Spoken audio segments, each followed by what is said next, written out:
hear you're ready for your dose of reality.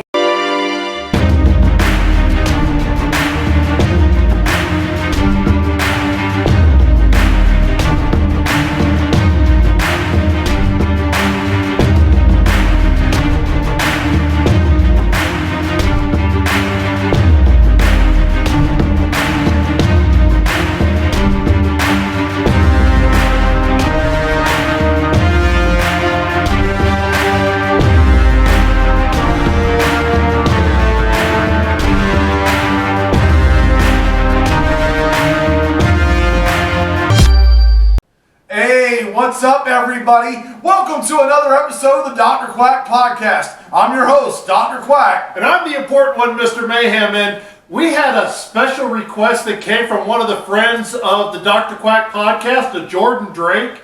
You know him as the current King of Promos champion. And he requested that we put our special take and interpretation on Halloween Havoc 1991.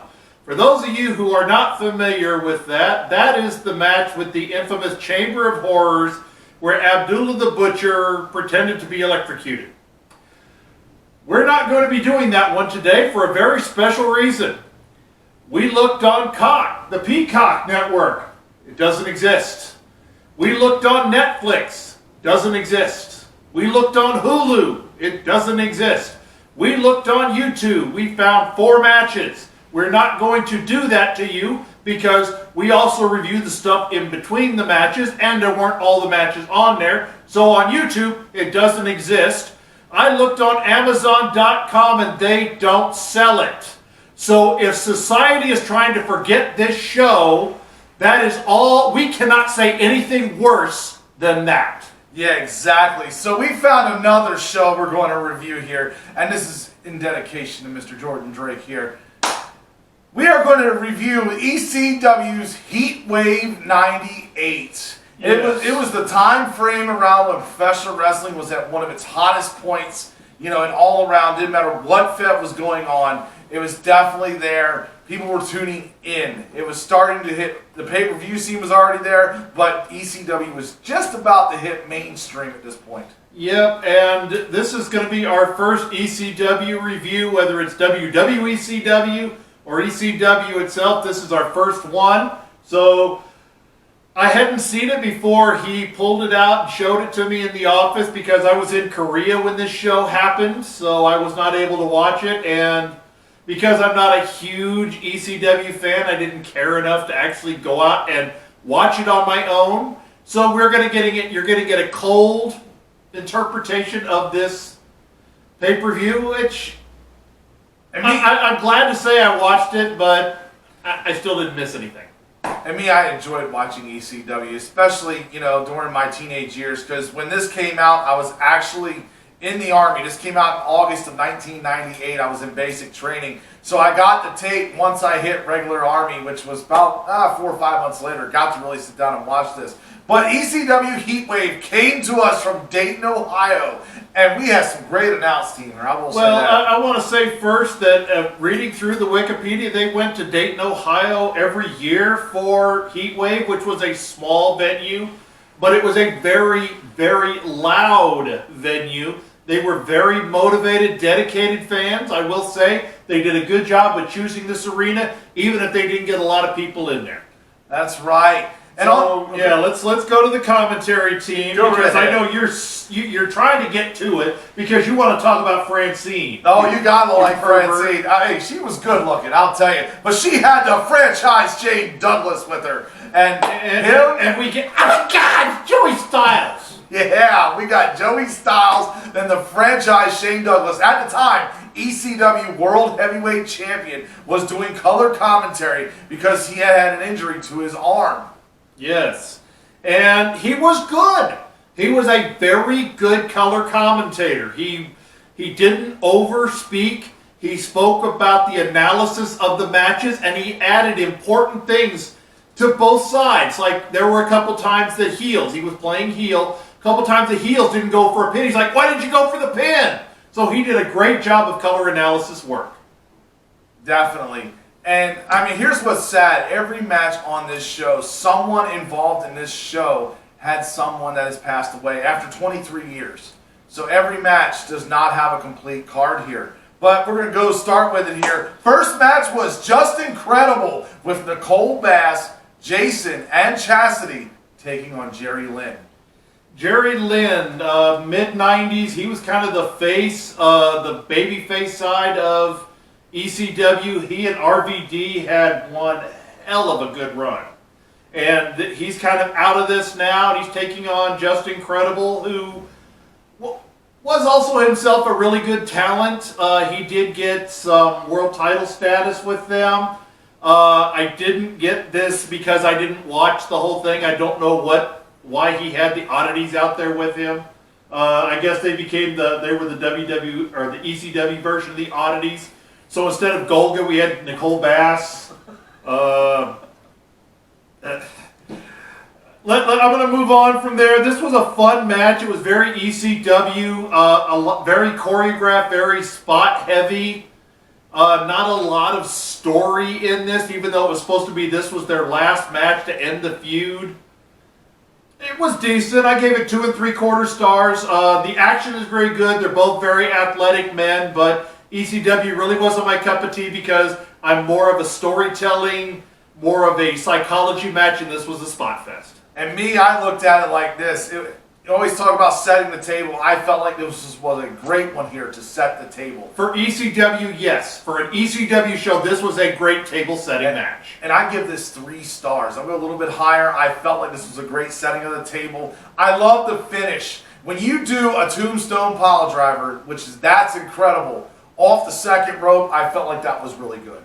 And he did a good job of protecting Jerry Lynn. You could tell that he went out of his way to lean forward to keep Jerry Lynn's neck and head protected. So that's a little bit of, when you guys have been following our Dear Independent Wrestling series about a move that they're willing, your opponent be willing to take, obviously Jerry Lynn trusted, which is important in wrestling. He trusted Just Incredible to take good care of him, and these guys did put on a good show. They did. Let's move on to match number 2 here. Lance Storm against Mr. Gimmicks Not Needed, Chris Candido with Tammy Cinch. With Tammy Lynn, whatever the hell her name is.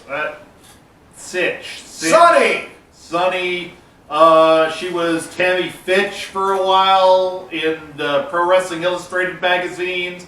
She was a Hillary Clinton knockoff. Who'd have thought they both went into porn? Sorry, guys, I had to do it.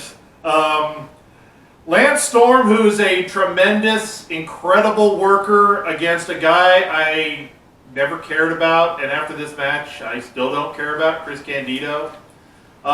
Chris Candido falls into the same category as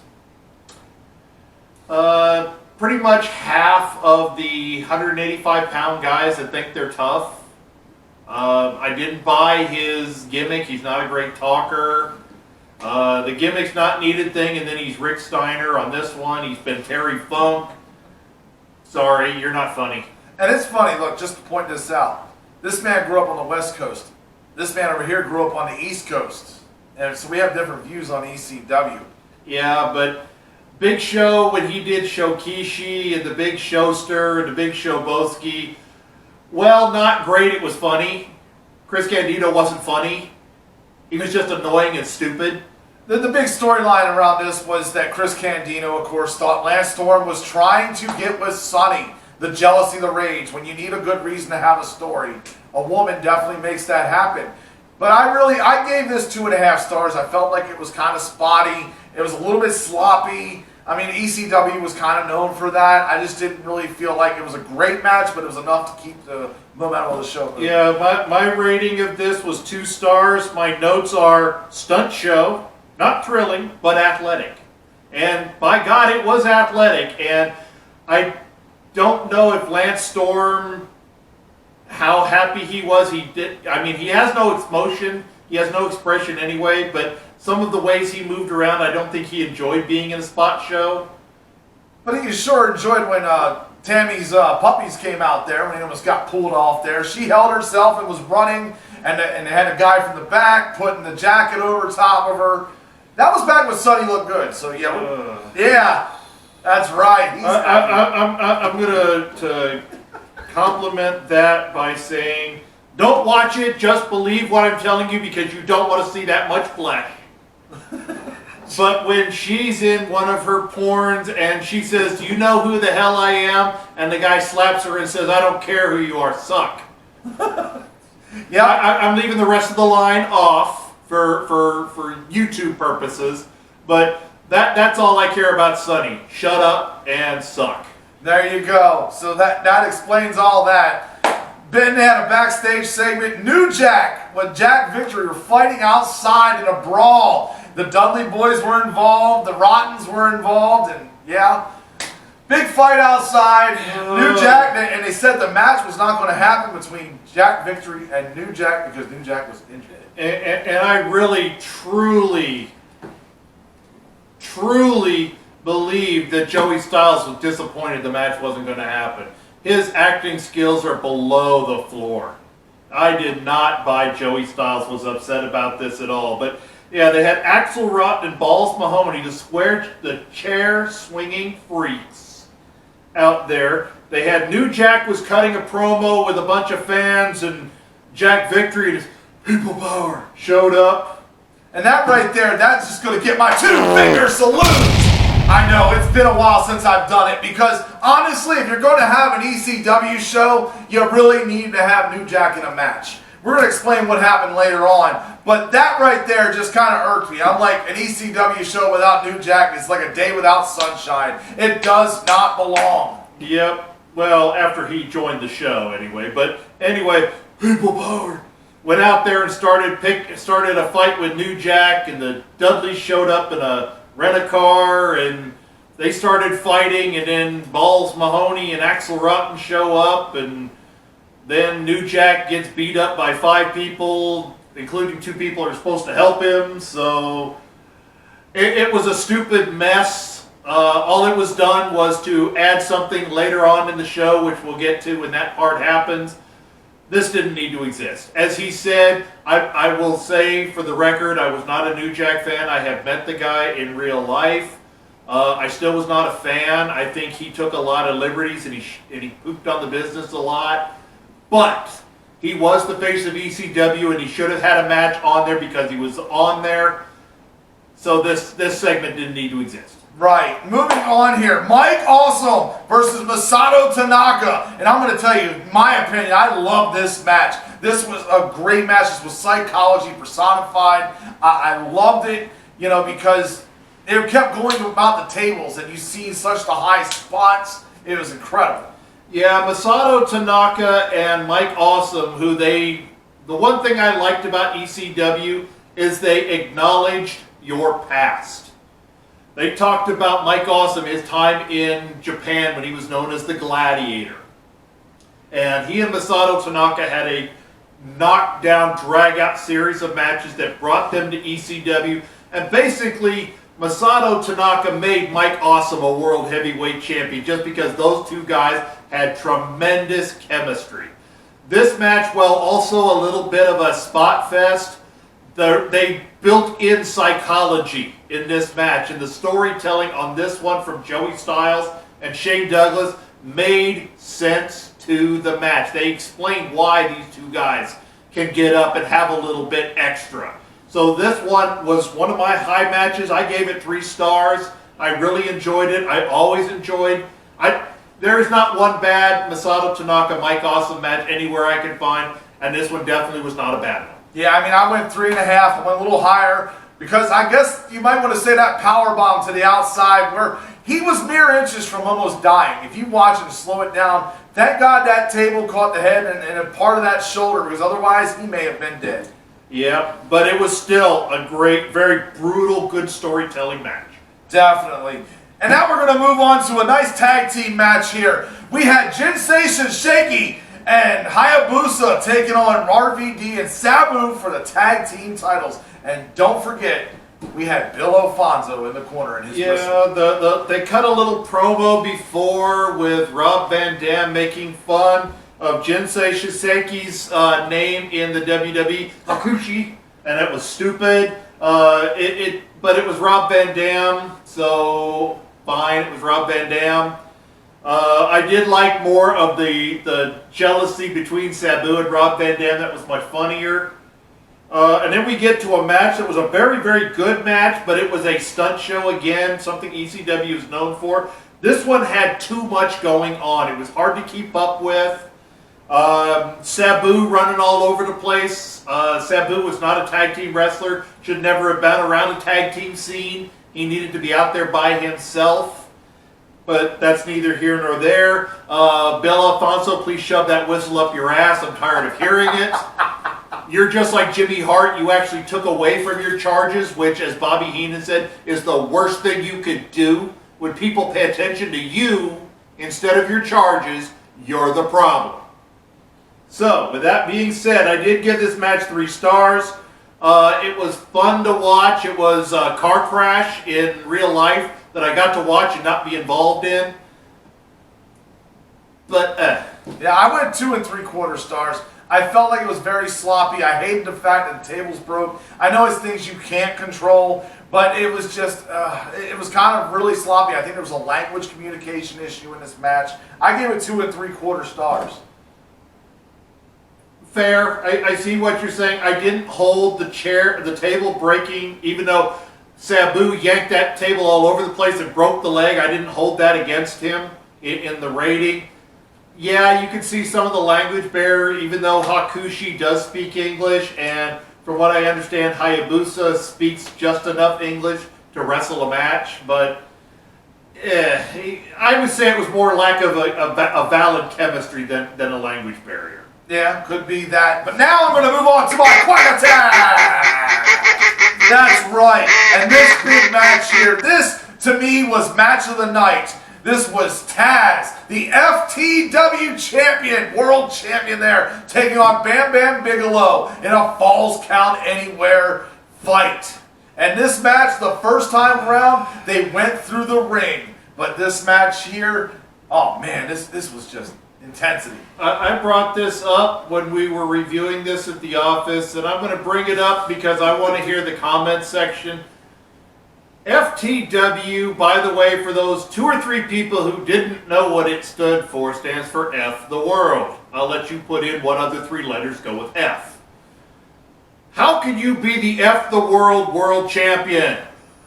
That makes absolutely no sense. They could have dropped the second world. FTW champion, fine, that makes sense.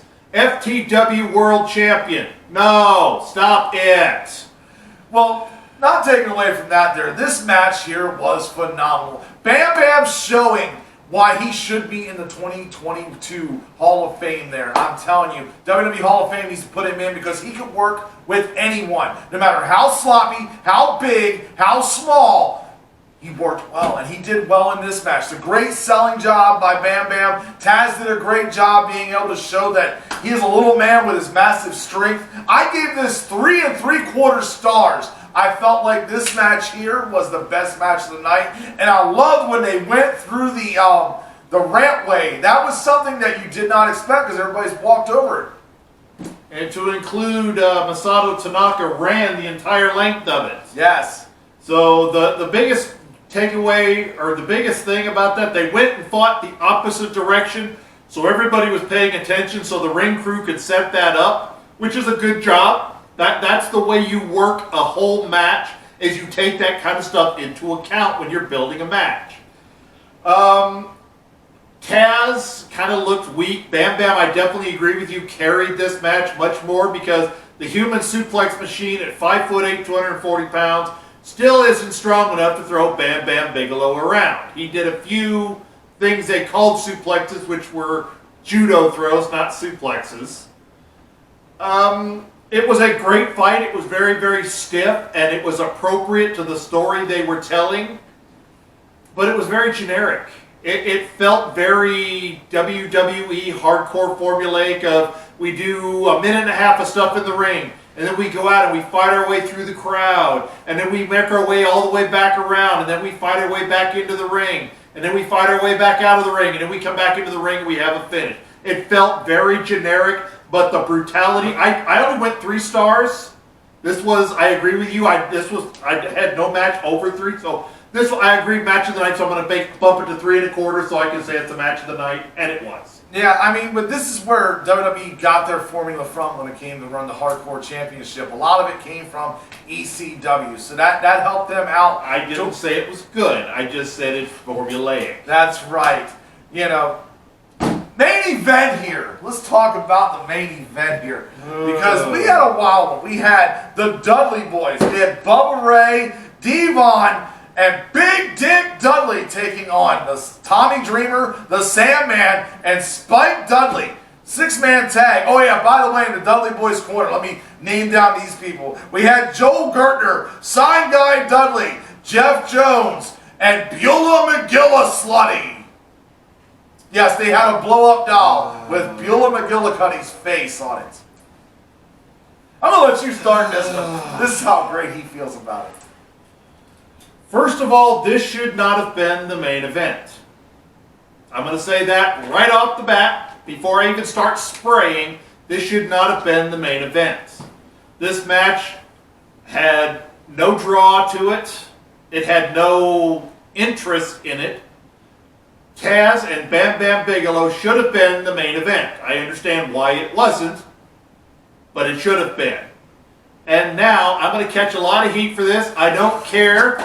That's my opinion of the heat that I'm going to catch for this. I absolutely hate Joel Gertner. He blows. He's horrible. I do not want to listen to a single word of what the quintessential stud muffin has to say. Well. Joel Gertner is not entertaining. Joel Gertner is not insightful. Joel Gertner isn't even sexy. So Joel Gertner... Bring on your goddamn...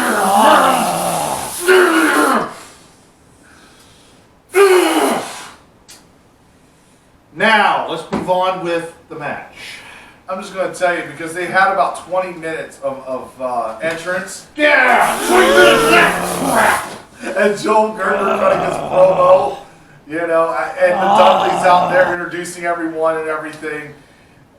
I understand they had to, you know, make sure they rebuild the ramp, and they were probably cleaning up other things that happened in the prior match. I don't know, delay of time for some reason. But anyways, the match itself wasn't horrible. I thought it was pretty good. Yes, it should not have been the main event. I'm going to agree on that. That should have been Taz and Bam Bam. I do give this 2 3/4 stars. I felt like it was a very solid match, but it was not main event material. But we also, because of this, we got to see Jack Victory come out, and we got to see New Jack come out there and bust people up with a guitar and all sorts of other weapons. Yeah, you got to love powder guitars. Who puts powder in a guitar? Him, Jeff Jarrett, Honky Tonk Man?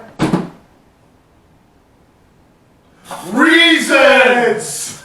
We had to bring him back. That's right. That's why we saved him, was for this. And we were obviously prognosticators and knew this was coming. So anyway, I'm not a fan of elongated entrances. Sandman having to make himself bleed to drink beer. The guy is awful. He's the epitome of ECW, but he's still god-awful to watch. Tommy Dreamer did okay. Little Spike Dudley, I don't care about him. Never have. Jeff Jones, he was much better when he put on the judge's robe. Sign Guy Dudley, the less we say about that idiot, the better. But he helped Lodi get over in WCW. I mean, that was the knockoff Sign Guy Dudley, the Ravens flock. Yeah. No, we do not need standards from Standards and Practices getting over. I should spray you for that, but I'm not, because I probably hurt you. I'm just saying, WWE and WCW both stole a lot from ECW because they were a smaller independent company. If they had money, things could have been different. Could have. I don't say it will, but could have. Anyway, so I'm gonna counteract that argument. Go ahead. With there's a total of 5 WWE Hall of Famers that came from ECW. Go ahead. Who are they? 5. Who are they? Rob Van Dam, number 1. Sonny, number 2. The Dudleys, 3 and 4. And I forgot who the 5th was. I don't really care. Yeah, I forgot. That's how much I care about ECW, folks. Yeah. But there's only 5 Hall of Famers from their entire run, and they got it because they were able to transition from being a niche, quasi-deathmatch, hardcore fan base who actually had real talent and could come in there. I'm not counting Stone Cold. He made his mark long before, or Eddie Guerrero, or Chris Jericho. Those guys were well known before that. They didn't really make it waves in ECW, and they came out and did other good things. So, with that being said, 2 1/4 stars. This match was awful. There was no story to this. There was way too much crap going on. This was beyond a car crash. This was the fatal 4-way tag team match from WrestleMania 20, where if you had 15 cameras on it, you still couldn't got all the action. This match should not have belonged here. This match should have been much smaller, especially with all the crap going on at the end. Goodbye, ECW. Well, now you see here. I want to hear from you. You watch this here. You tell us which one of us is right here. Because we don't disagree very often, but on this one we have. I'm interested to hear that. But I want to let you know what's coming up here in a couple weeks here. Because we're going to continue on the extreme voyage here.